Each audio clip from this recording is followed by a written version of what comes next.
and welcome back to the Give and Go. I'm your coach Reynoso here with my boy Soltero. What's up, y'all? How you doing, bro? Doing great, honestly. Doing good? Two really fun matches, some really crazy results. But bro, Mexico are about to win a Nations League final, bro. They're going to do it. They're going to do it. It's either that or we get the most historic victory in Panama's international history with them winning the Nations League after defeating your beautiful USA squad. We'll leave that for the end. Yeah. Because we just saw my beautiful Mexico go out and become triumphant against a Canadian team that I had selected to win this tournament within 30, 40 seconds. It's Raul Jimenez putting the ball into the back of the net. And for the following 90 minutes, it's pure Canadian confusion, bro. They could not figure out this Mexican defense that was just so organized, so disciplined, and ultimately didn't allow any clear opportunities to this Canadian team, which, yes, is filled with a lot of talent, filled with a lot of potential, a good head coach, a great Copa America. But here at SoFi Stadium, in front of all those Mexican fans, they fell short to Mexico, and more specifically, Raul motherfucking Jimenez, my friend. Mexico is so back. This is exactly what I was talking about. The energy that Aguirre has instilled into the side, it's real. Yeah, it's real. It's palpable. And it's heading somewhere. It's heading to having an actually good campaign at the 2026 World Cup, man. You think so? I really do think so. And this win solidifies it. Yeah. What a victory against Canada, the next best side in CONCACAF. And I think with this victory, Mexico have proven that they're the best team now in CONCACAF. They have to prove it one more time this Sunday against Panama. So let's not get too ahead of ourselves. But so far, so good, because this is the exact performance that I was hoping to see from Mexico. Insane defensive grit without Montes to add, by the way. Edson Alvarez has to step back into that back line. He does it brilliantly. Eric Lira comes into the midfield, has a decent game for himself, but Mexico's showing that they are defensively solid. And we saw signs of this at the Copa America. Yeah. But the difference is now, offensively, you have the best player in CONCACAF right now in Raul Jimenez. That's the difference. I can't believe this is happening right now. I can't believe the way it's gone. But I think a theme of the conversation we're going to have today is results. Results. On paper, what do you have to back yourself as a team, as a player, and as a manager? What Javier Aguirre has done has been provided us with results, bro. Yeah. Like at the end of the day, he got us that victory against the USA after like 5 or 6 straight losses. He got us a victory here in a game where Canada just did not look impactful. Didn't look like that same Canada we saw at the Copa America. And on the flip side, we saw a Mexican team that I think has slowly been building more and more into this identity. They seem more confident. They seem more mature. They seem more secure in what they're trying to become.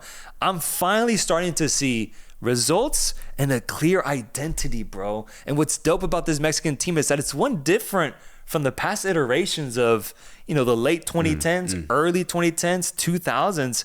I honestly think this is a defense-first Mexican side that then looks to their star players up front and guys like Raul Jimenez, Santi Jimenez, Quiñones perhaps, but looks to them to have that moment, that moment of brilliance to give us the victory. Let us take care of the defense. Let us get that clean sheet for you, and you guys go up there and cook. And Raul Jimenez has found himself a role within this team. He's found his form at club level as well. That's identity right there, bro. It's crazy, and I agree. I think he's the most informed international player right now in CONCACAF, and for the following year and a half, I can't believe I'm saying this, bro, but Raul Jimenez is our go-to guy. He is our star heading into the World Cup. He's a legend at this point, man. Yeah. And it is crazy. We were talking about it watching the game. I can't believe that 2026, it's Raul Jimenez's team. That's who we go to if you're a Mexican fan. It's Raul Jimenez. But dude, what a guy to go to, because both goals today, oh my God. I can't believe it. He made it look so easy, clinical finishing at the highest level. That first goal, what a beautiful touch. He tries to connect with Alvarado. It gets a little lucky with the bobble, but he takes it brilliantly, shows his composure, that Premier League composure, and he just side foots it into the back of the net. And then the second goal, pure world class off the free kick, man. I mean, we're talking about one of the most clinical players right now in CONCACAF, and he's Mexican. That's why we should be excited about this team. But yeah, the results are brilliant. Going back to your point of the identity that we're seeing, dude, it reminds me a lot of Atletico. A lot, bro, because it's just absorb pressure, absorb, and then you have two guys up top who will just wreak havoc. And today, that was Santi Jimenez and Raul Jimenez. And it works. Yeah. It works because, like Atletico have Julian Alvarez being the clinical guy, Raul Jimenez is that guy now. And it's a great guy to have to back yourself on because the defense will do its job. The defense has been good for the last 18 months, I'd say. It's getting better, if anything. And now you have the offense to finish off the complete identity. So Mexico heading into the right direction 100%. Yeah, the way we are just going about not conceding goals has really impressed me. Even during the Copa America, that was one of the best things we had going for us. I feel like that Rafa Marquez influence is there too, as he's part of the coaching staff. Aguirre as well with his mind. What did Ancelotti say? It's every time you play Aguirre, it's like going to the dentist, man. Like that's so indicative of what his coaching philosophy is. With Raul Jimenez, last thing I want to touch on is beyond the goals. He's doing back heel passes. Yeah. You throw it up, send him a long ball. He wins that header. He gains possession for you, and then he tracks back and he can get a stop for you as well. He's doing everything, bro. Everything, and it just makes me wonder what if his like athletic prime. What would that look like if he had not had that traumatic injury, dude? Yeah. Well, I actually kind of like his story because I completely ruled out Jimenez when he came back from injury. Just because, I mean, what a brutal injury to take on, man. Like a head injury. And usually, ends people's careers. Yeah, usually, exactly. Yeah. And it was such a slow comeback for him, but he's completely back. If anything, he's better than ever. So I love this narrative that Jimenez himself is having, not only with his club career, but also with his Mexican national team. It's beautiful to see. Offensively, though, I wanted to get your thoughts. What do you think of the pieces around him? Because I just think there's so much left wanting at the end of the day, man. Like Santi, he had a great game, but he's never going to score a goal for Mexico. The way he's just never going to score, man. The last time he scored was that game against Panama in the Copa Oro, I think. And that's it. Like since then, he just doesn't seem to have those opportunities, bro. Like, no, doesn't fall to him. I can't remember a chance today where he like had a genuine opportunity at goal. Alexis Vega, I think, was disappointing. He was average at best. Doesn't have the pace. Just doesn't have the creativity. Alvarado was better. Piojo Alvarado was better. He had an opportunity where he could have scored and made a quick back-to-back goals for us, but he just didn't have the finishing prowess to put in the back of the net. He took it too early. Could have gone around the keeper on a one-on-one. Didn't score, but he was solid. Yeah. And then Chino Huerta, I mean, I like his energy. I like I like how he fits into this system because ultimately when it comes down to our offense, I think a lot of it is just pure chaos. Unpredictability, and I think Chino Huerta embodies that. He has that energy, that tenacity to him. He can make things happen. So I think for sure Vega doesn't start in the final. Instead, you put Chino Huerta in that position. But I agree. In general, there really is no one that lives up to the potential and the clinicality that Raul Jimenez has at striker. No one really has that in the winger positions right now for us. We haven't been able to find it. Maybe Quiñones, perhaps. I know. I wish Quiñones would get more minutes just to see. So just so I can have proof that he doesn't work in this offense, man. But Aguirre won't do it. Quiñones only comes on post 80th minute. And for me, that's just not enough time to gather enough data to see if he'll actually work alongside Raul Jimenez. And usually at that point, Raul's tired, so you're just not going to see the full potential of it. But hey, maybe Aguirre sees something in training that we obviously just don't see, man. Yeah, I think the wingers are limited, but I don't think that's my biggest concern. I think my biggest concern from what I saw today is how we operate with the ball once we're in possession. I don't really see any sort of creativity or any sort of ideas. It makes sense when you look at the midfield. I highlighted this as one of our weakest points going into this game. Lira, Rodriguez. I mean, these are defensive guys, and they showed out in that sense. They were great about the roles that they played, but when it comes to possessing the ball, being able to facilitate to our guys up top, we didn't see much of that, man. We would often lose the ball after some nice passes. It seemed a little elementary at times with what we were trying to do, and it didn't have that work out. The goals came from Raul Jimenez just doing a back flick to Roberto Alvarado, and then there's a deflection. It was a mistake from the defense, which then fell into Raul Jimenez's path, and then the second was off of a set piece.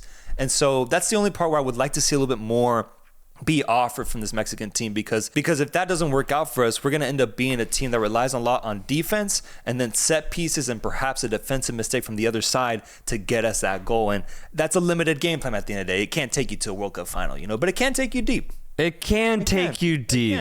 But dude, if Charlie could pass, you see what I'm saying? If Charlie could pass, he'd be playing in the Prem, man. It's ridiculous how close he is to being a complete player, but he completely, and I mean entirely, lacks in that department. And it really shows once he gets the ball, which he's so good at doing, there's nothing. There's nothing there. And he'll try, but very rarely does it actually work or produce something off the counter from a midfield perspective. Yeah, all of the counters going to come from the back line getting the ball, sending it to the fullbacks, and then from there releasing either Jimenez or Santi off of a peeling run. But yeah, midfield-wise, it's not going to happen. But the good news is, if you know that they're not going to produce offensively, you just put all three midfielders, you just go defense. You just have all three midfielders act as a second set of center backs. And it worked brilliantly today because Canada couldn't generate anything.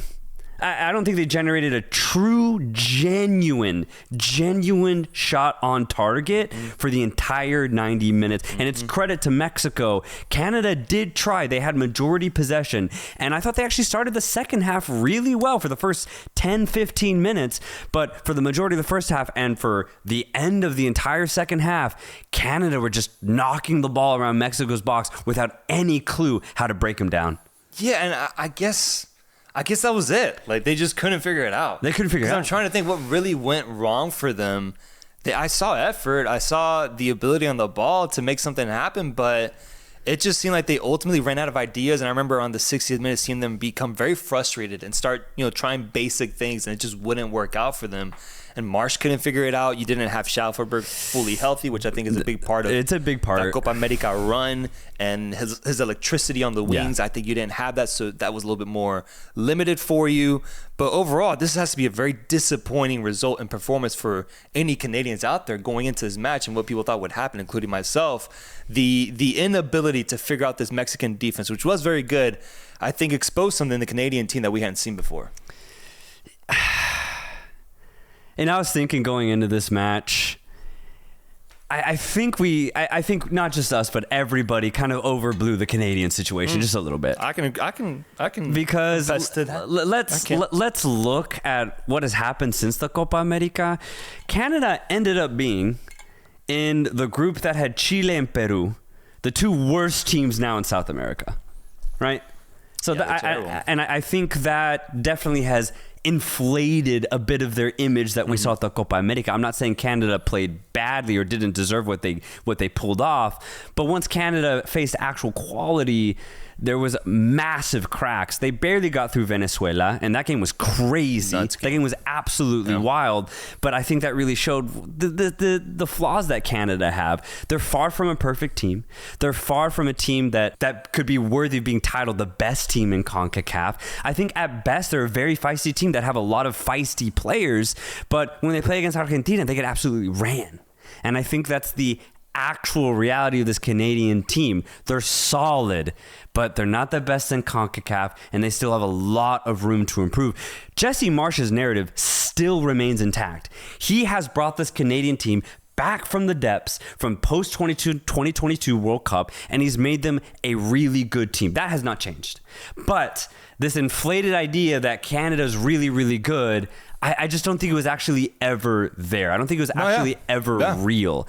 They have great players, but I think at the end of the day, when they play against actual opposition, it gets real tight, and they usually don't figure it out. Yeah, and that's disappointing, though, because I think they do have the talent to be at the level of a Mexican team like the one we saw today, because I think the way that Javier Aguirre has managed his Mexican squad is maximizing it, making most out of the talent that he has at his disposal. Marsh is on a good run. I like his narrative, too. I thought that was a big part of why I thought that they would do something special here, but I feel like there's more to be done then. I think the talent should be there to at least compete at a higher level than what we saw today. They should have posed more of a threat offensively. They should have been better defensively, not made those mistakes. They have players in Europe all across the pitch, but we just didn't see it today. I feel like they succumbed a little bit to that pressure of playing against a heavy Mexican crowd in a CONCACAF tournament. They cannot get that over that specific CONCACAF hump. Yeah. And so we see them flame out the way that we did today. Yeah. But I'm just saying, I still feel like there's that potential for Canada that just hasn't been figured out by Marsh or by any manager, truly. Yeah, that is a good point. I just think the repeated pattern of Canada getting very close but always failing, that's tough to trump. So that's why I'm actually not too disappointed. I wouldn't be too disappointed for Canadian either, because this Mexican team was on one, man. They've been on one. If you look at the front line of Mexico and you look at the front line of Canada, Laren's just not in form. He's just not in form. Schaffelberg didn't even start. He had to start kind of like a more central midfielder in Osorio rather than an out-and-out winger. I think that really hurt Canada.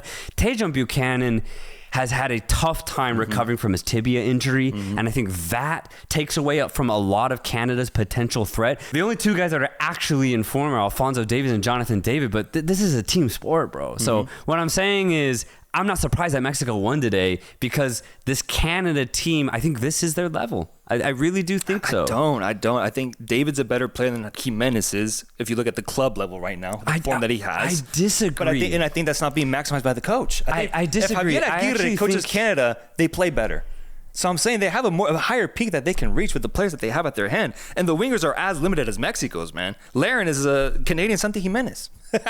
but Santi's actually better. That's but they're both unimpactful ultimately on the international stage. I think David, though, is being completely underutilized and hasn't been able to find his form at the international game. I think that's partially on him and also on the coach or whatever system he's in. Yeah. Which is to say, I think there's more to be had there for a player of his quality. And I think that goes for the midfield as well. You have European midfielders here versus a Mexican midfield, which is all basically Liga MX. And then you have world-class players in Alphonso Davies, man. Like, you should want more. I think that's why Canadians should feel disappointed. You should hope for better cohesion and more competitiveness in these matches against your regional opponents. It was competitive, though. It was very competitive. 30 seconds in, they're down. Yeah, but That's it was not competitive. But they dominated the ball for the large portion of the game. I think Canada played as best as they could. The result is disappointing, but I think to expect more from Canada, you're only ever going to be disappointed. Only ever. So far, yeah. Only ever. That Canadian experience has been a disappointing one, It's especially tough. with how the World Cup 2022, how that went too. I agree with that. I'm just saying, I feel like the perspective, the want to change the team and what they have, like, this is their golden generation. This is the best that they've had so far. And it's good enough, It can be I think better, it's though. good. I think it can be better. But hey, that's your position. I respect it.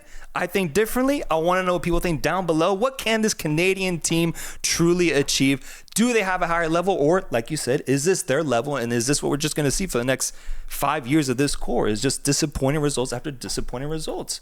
I just think it could maybe change, because we're seeing incredible stories elsewhere with Panama making a final here, bro. And they're making a final in a year where USA is facing a lot of questions, especially going into this game. Mauricio Pochettino, let's flip on over. USA versus Panama.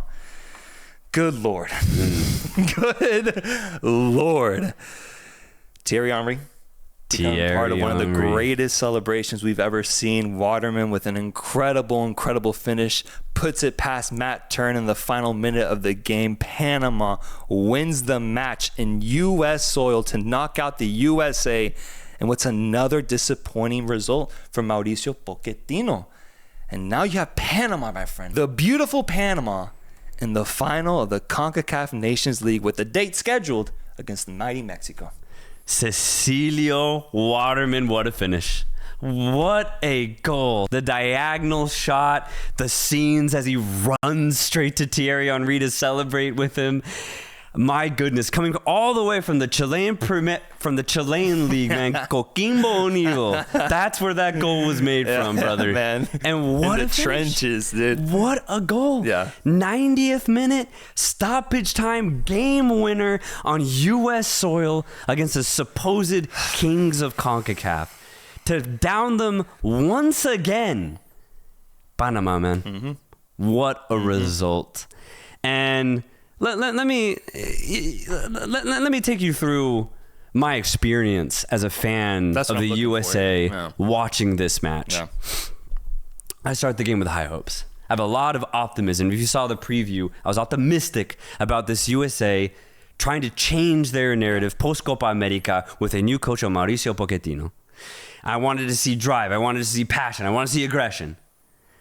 After about the 30th minute, started getting on TikTok. Yeah. I actually started making tea in my kitchen. I started doing a facial cleanser, bro. Oh my God. Because the players didn't seem to care. And so why should I? All I ask is you give 110%. That's it. If you don't play good football, okay, well, that's a Canada situation, right? That's why I'm saying you should be happy with Canada's approach, because they tried hard. They really did. And not only that, there was also a penalty, bro, which we completely forgot to cover. There was a penalty. Yeah, I'm saying they could have competed more. The opportunity was there. No, bro. They had a penalty. It should have been 1-1. Okay. They had a penalty. Soft, but okay, so what I'm saying is Canada showed up, but so did Mexico, right? The U.S. did not show up at all. At all. They had a lot of the ball. That's how Panama are going to play. They're going to absorb pressure. They play with the back five. That's what Panama do. They're going to counter, much like Mexico. Obviously, they don't have the players, so you don't expect a lot from Panama when it comes to scoring goals. But that shouldn't matter. What should matter is how you play. When you get on the ball, show the desire that you want to break down your opponent. I have not seen a USA side take it to their opponent since 2023. I haven't seen it. And so that's why I was really hoping that things would change in this competitive match with a new coach. But it didn't happen. So that's why after the 30th minute, I gave up. Because if the players don't seem to care, I'm not saying they don't care, because I'm sure they do. When I see Pulisic with his hands on his knees, constantly upset and frustrated, I know he cares because he wants to do better, but it's just not happening. So I'm very, very frustrated. But at the same time, if this is how the USA is going to play, then there's nothing I can do as a fan. There's nothing to even critique, really, because it's not tactical why we lost this game. We lost this game because we didn't have the same fight that Panama showed. Yeah. That's all this came down to. Panama completely deserved this win. The USA did not. And if the USA somehow won this game, I would have Mexico winning that final. Because the USA just can't win games playing like this. A year ago, I sat right there talking to Dead Ball TV, and I said, if the USA fails in the Copa America, there's going to be severe detrimental repercussions. And look where we are. We are at the lowest point in U.S. soccer since 2018. Yeah, this is it. This is it. A year out from us hosting the World Cup, we are in our lowest point. Because as a team, you have to prove to yourself that you can play against the world's best. In the Copa America, we did the exact opposite. We fire a coach. We struggle to get a new coach. Somehow we get Mauricio Pochettino. But even that was a little sketchy. We haven't been on board with that, either one of us. Either one of us. I was very uncomfortable with it. And now we're losing against Panama again. This time, 11v11. Oh, yeah. So we are at the lowest point. There's nothing I can do. I will continue to support this team. But when you're playing like this, all I can do is hope, because the football's not there. The desire's not there. Look what I'm wearing, bro. I'm wearing a t-shirt. I don't care anymore. Yeah. If that's the case, then what could you do to get the opposite type of effort? It's up to the players, is what you're saying. For me, it's up to the management. It's manager then. Yeah, because look at Mexico are playing the way they are right now. If you take out Jimenez, I think Mexico still keep it as tight as possible against Canada. But because of Aguirre. Yeah. The energy that he's instilled in this Mexican side, it's tenfold what they were pre-Aguirre. Berhalter has a shamble of a job at the Copa America of managing his players. And for me, Pochettino hasn't done anything remarkable to change that. At all. And it just shows with the way that the USA play, man. It really, really shows. It's so individualistic. It's get the ball to Pulisic, see if he can dribble past 4 players. Like, are you kidding me? That's an impossible task. It's the same question we're asking for Timothy Weah. Get the ball. Can you dribble past 4 and somehow find Josh Sargent? No, you're not. No one's going to. The midfield, there's no identity. There used to be great combination between McKinney, Musa, and Tyler Adams. And I will say today, Tyler Adams, fantastic performance. He was everywhere. I honestly saw prime Tyler Adams box to box, slide tackling, very aggressive. Loved it. He was the only player for me that really showed up today. Tim Ream, Chris Richards, I think they got complacent on the goal that they conceded. There wasn't really good transition shift. Yunus Musa had to play makeshift right back. That was really weird. Joe Scally, he did the best that he could. But just in general, man, the decisions that are being made with this squad for the last 18 months, whether it's Berhalter or Pochettino, I think it's being completely wrong. No one's making the right decisions here.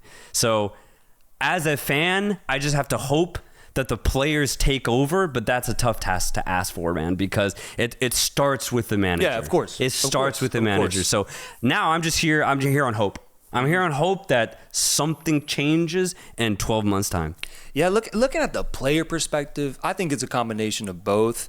I think there was a big drive in all these players when that narrative, that very prominent narrative of you're Mexico's little bro. You never strived. You never conquered CONCACAF. Was very apparent in the first 2 iterations of the Nations League where they absolutely dominated and won those tournaments. It was so clear, and I think it showed in the players that they really wanted to go out there and prove to the world that they were worthy of that trophy, that they have a lot of talent to showcase, that they have that skill. And Berhalter as well was managing, I would say, was managing that team very well at the time. But then that 3rd iteration came where they still won it, but the Jamaica game, where they barely got past Jamaica, and it took a miracle and some weird performances and some questionable decisions from Berhalter suddenly put the USA on a very interesting path. They still won their tournament, but I think that's when the questions really started popping off, especially the criticisms of Berhalter. And now this 4th iteration with Pochettino coming in, who I wasn't the biggest fan of once he got hired. I don't know if he's the guy that can really tap into the mind of an American player and bring out the best, especially after what we saw in his tenures with Chelsea and PSG, his 2 most recent ones. I don't think it's as impressive. I think people get carried away with the Tottenham job that he had and what he was able to do with them. But looking at this U.S. squad now and what they need, I don't think Pochettino was the guy. And it showcased itself so far because I mentioned earlier, results, bro. Like, results matter a lot in CONCACAF. And to even be considered a threat in CONCACAF, you have to be getting the results that you are expected of in this region so you can compete against bigger teams outside of it. He's losing to Mexico, bro, months ago. He's losing to Panama now in these really non-competitive games. And so I'm left wondering, and that's why I asked the question, what do you do, bro? Like, if it's up to the manager, then you mentioned it last show, he might get Diego Coca, bro.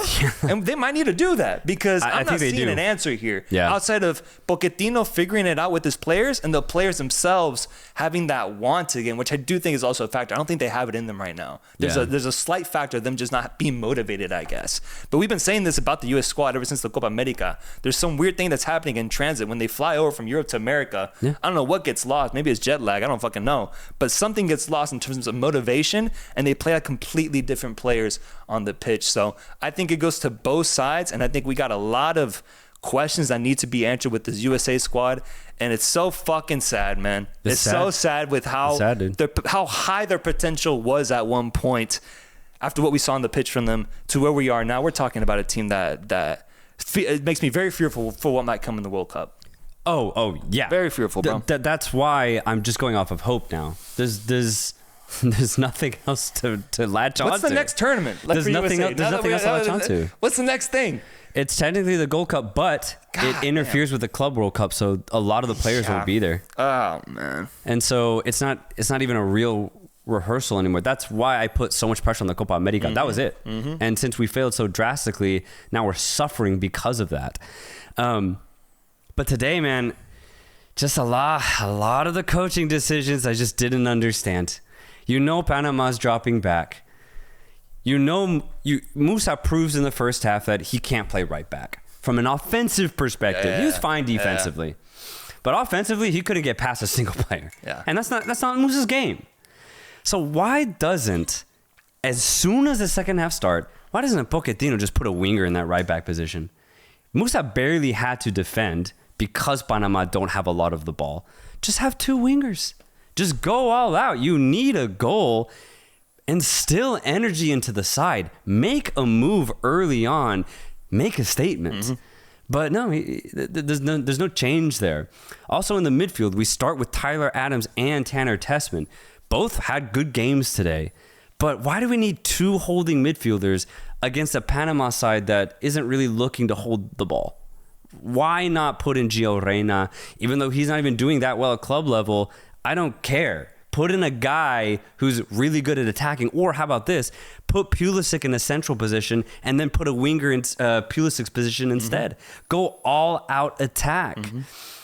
Help Josh Sargent. Josh Sargent works best when he has someone to play with. Having Sargent up top and Pulisic underneath would have been so much better. And all of these changes could have been made after the first half. But nothing really happened. Aguiman comes on, and honestly, I think he did a good job. But that was like, what, at the 65th, 70th minute? I just think a lot of changes happened way too late in this game. There's been a lot of complacency in this side, whether it's from the manager, maybe the players. The players are trying, but the ideas aren't working. There's no identity anymore. We are now in the same position Mexico was 4 years ago. The difference was Mexico had 4 years to figure it out to get back to this World Cup. Yeah. Now the USA just has one. So it's completely flipped. Mexico is now feeling really good about who they are. They're getting the results. The USA is the exact opposite. So now I just have to hope, man. I just have to hope. Man. So, hey, really happy for you, brother. I appreciate that, bro. Really, really happy for you. I guess at the end of the day, I'd rather have lost those 3 Nations League and then win the last one heading into the World Cup. Yeah. I guess I'd rather that situation than the flip. Same, bro. Because that's super important, that momentum. Man, it's everything. It's everything. And the energy around this Mexican team, you saw the Mexican fans, is incredible. Yeah, but with the USA, I mean, it's becoming expected now when they face off against what is, and no disrespect to Panama, but just any team that's below them in CONCACAF, it's become expected now for them to not really show out in ways that we saw them do 2020, 2021, 2022. Exactly. That's not happening no more. It's become the norm, bro. Exactly. It's weird. The norm is an average performance at best. Best. That's so sad. It's so saddening. But because it's becoming the norm, I think this is who the USA are now. They've completely forgotten who they are. And this is the beauty of international soccer, man. Well, yeah. Because this is the ups and downs you experience, man. Yeah. There's hope in the sense that we still have world-class players, but players. My God, man, we're gonna have to we're gonna have to have like a therapy session, intervention. Put me in there, like get me in the USA camp. Yeah. Let me talk to every single player. Be like, look what you're doing to me. Yeah. You're hurting me. But this can change. Yeah. This can change because the talent is there. But and the talent is there so much so that I would say the hope is that they fast track a rebuild, a 4-year rebuild into a 1-year rebuild. I think the talent is that good. It's possible. If they are able to tap into that, which I think it does exist. They do have that in their footballing souls. These are incredible players, but when you look at them just individually, what's happening right now as a collective is jarring. It's jarring. And it can either be the manager, it can either be the mentality of the team, it can be the press and the media and the pressure that they have, and that's getting to them. I don't care what it is, bro, but they have the ability to fast track this next year and really make something of themselves going into the World Cup. I also hope that it will happen, though. I do, because I just think the energy of the World Cup in the USA, like once that media coverage really starts happening, once the word on the street starts really spreading, Americans start becoming aware that we got a fucking World Cup coming here, that they themselves, these players, will finally just step up and realize, like, guys, come on, like let's stop clowning around here. Let's make something of ourselves and what we could potentially offer to this tournament. I'm gonna hope for that, bro. I am, but the lack of tournaments, the lack of playing time together in competitive settings from here on out is super, super concerning. Like it's the worst ever going into a World Cup because we're hosting it. Yeah, the situation couldn't be worse. There's no more competitive matches. No, man. Like all the fall games going into the World Cup, they're just going to be friendlies. Yeah. That's it. Yep. And so we're going to have to show out in a friendly, which is possible. Yeah. But we got to treat them as if they're competitive. Like we have to build a starting 11 now that will go into the World Cup, and we have to give each player a very specific set of instructions to perform in that position. If that means Pulisic playing an attacking midfield role, put him there now. But a lot has to happen for that to work, man. Yeah. A lot for a fast track. Yeah. So that's why I'm just a little defeated because you've had a hard month. There's nothing. There's really nothing to go off of, considering that our consistent performances now are just below average. Yeah. Yeah. But hey, man. At least you're not a Mavs fan. It could always be worse. It could always be worse. It could always be worse. But it also sucks too because you can see like Clint Dempsey, Moe Do struggle to hype up this team because that's what they're asked to do. And they're in a tough spot to do so because, I mean, when this is the performance, what do you say? You can't be as grim as we are. Yeah. But they're put in a really tough position. But I mean, they're saying the exact same things. Where's that heart? Yeah. Where's that energy? Because when you don't bring it, and the opponent does, well, this is what happens. You lose the game, and you just lose your identity, and you also don't bring the fans to the game, man. Like, oh, dude, like that's so disappointing. Like Thierry Henry had a great point. He was like, well, if you're not performing every single time you play, why would fans come out and watch you play? Why would they? And so it makes sense to me that, you know, it was half full when the USA played, because like our last performances, the last 18 months have been really disappointing. Not even just from a result standpoint, just from the way we play. 2 years ago was so different, and if we had built off of that momentum, I think we'd be attracting a lot of people to see the USA right before the World Cup and then have a lot of hope going into it. But now there's so much work to be done. But hey, I don't know. But like I said, hey, Mexico's the actual positive story in CONCACAF right now. Like we said, Pochettino gets Diego Coca, and you look at the other side, maybe you get your boy Thomas Christensen to come coach this U.S. squad, because what a job he's doing with Panama, man. He's got him in a final. And we need to talk about Panama before we preview the final. We got to touch a little bit more on Panama.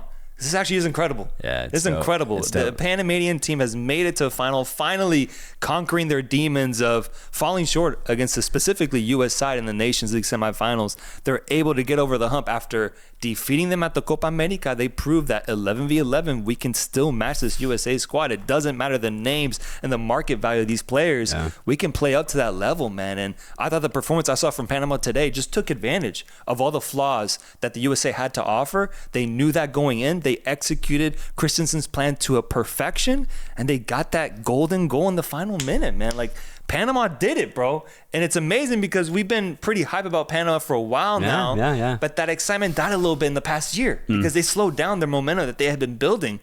But as is international football, man, highs and lows, Panama showing that there still is something to be really excited about. Yeah. How many times have we said, by the way, a perfectly executed plan by Thomas Christensen in Panama?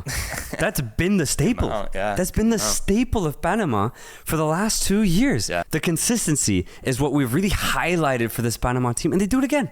They do it again. I was thinking during this match, even before the goal happened, considering how well Panama were defending and how, you know, well they were counterattacking when they could, I was just thinking, Thomas Christensen might be one of the best coaches in Central America ever. Ever. The way he's been able to turn this Panama team around and get them performing the exact same way every single time, and honestly get good results, making a Gold Cup final. That's huge for a team like Panama. And now getting the same opportunity in SoFi to play Mexico again in a Nations League final. Thomas Christensen's job that he's done here at Panama is gold tier. It's ridiculous how well he's been. And even seeing Thierry Henry react to Panama actually showing out, playing good football. Cool. It was awesome because he got to see the potential of second-tier CONCACAF. Yeah. It's a hell of a potential, man. Yeah. The midfield today, Aníbal Godoy, Cristian Martinez, and Alberto Carrasquilla, they were fantastic, man. Yeah, they didn't get on the ball a lot, but when they did, we got to see that Panamanian flair that we're always used to seeing. And then the center backs as well, Fariña and Córdoba. My God, they were doing their best impression of the Darien Gap because the USA couldn't get through it. They couldn't get through it, bro. Ridiculously good on the defensive end. And yes, they didn't have a lot of offensive pieces out wide, but they just adapt. That's what Panama under Thomas Christensen is so good at. adaptation, brother. And they booked themselves a ticket to the final against Mexico. Yeah, that experience of Carrasquilla, and then I think I saw that Godoy is on track to become one of the most capped Panamanians of all time. Yeah. That's just pure experience and one of the most important positions of the midfield. And doing all this without Murillo as well, man, which is crazy. That's a super talented player that I like. It's not normal. It isn't normal in CONCACAF to see Panama lift a trophy, lift silverware, bro, or any team outside of Mexico and USA. We've been saying that Canada is going to be that team for the longest time. Panama is the one that's actually going to do it now, if they end up defeating Mexico, of course. It's but crazy. It's incredible. Jamaica's been trying to do a Panama for a decade, and it took Christensen 2 years. Yeah. So it's incredible, bro. It's incredible, and I'm glad that they did against the USA specifically because they have a little bit of a narrative shaping up there with their matchups against them and how they've been able to just beat this USA team down even further than the point that they were at when the match started. Panama is in the final against Mexico. Preview and predictions for what's going to be an incredible final, a rematch of the Copa Oro final from a few years ago, where Mexico won 1-0 through a Santi Jimenez goal at the same stadium, SoFi Stadium, probably going to be sold out with a bunch of Mexican fans. Can Panama pull off the incredible here and defeat this Mexican side? Going into this Nations League, I have Mexico on a positive trajectory, and it's a steep one. Is that they're accelerating at a really fast rate. I think it's going to continue. I mean, what better source of invigoration than beating Canada, a team that probably a lot of neutrals had beating Mexico. So as proof that you can be the best in CONCACAF, the trajectory is going to continue, my friend. Mexico is going to be the new champions of the Nations League here in CONCACAF. I did talk about it in our preview of this tournament where I did ultimately get the prediction of Canada winning the tournament wrong, but I did make sure to highlight what the possibility was of if Mexico came out victorious against this specific Canadian side, what would that mean for myself and for this Mexican team, bro? And it's crazy because there was a lot riding on this game, the narratives and the potential of both sides, given that we will have a limited number of times to see either team compete on a competitive setting in international football for the next year.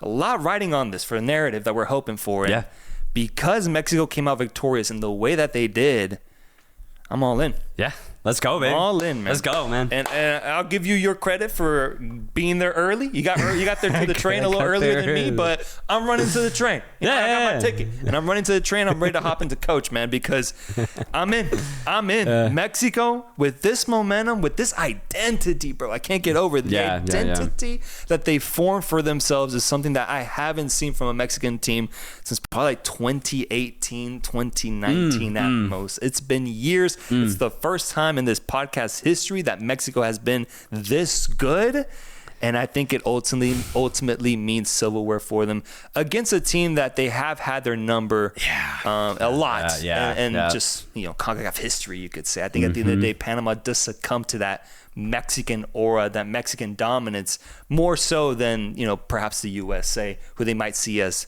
more equals on the footballing stage. With Mexico, I've always felt that Panama just doesn't play their best football.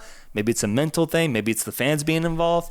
And I just don't have that confidence that they'll be able to do it once again in what's going to be just a very pro-Mexican squad with the most informed Mexican team that we've seen in more than half a decade. So I got Mexico winning the trophy here. And, man, this is a very big trophy, a more meaningful trophy than the Copa Oro that we won a few years ago. This will be one of the most meaningful trophies we've won in such a long time, because finally we get a good result here and we head into the World Cup just excited. Yeah. Folks, let us know down below who is winning the Nations League this year. Is it I almost said Canada, man. Is it Panama or is it Mexico? Let us know down below. What a tournament. What crazy results. Comment down below your thoughts on both games. We'll talk to you guys soon. We'll talk to you guys on Sunday after the final of Mexico versus Panama. Peace.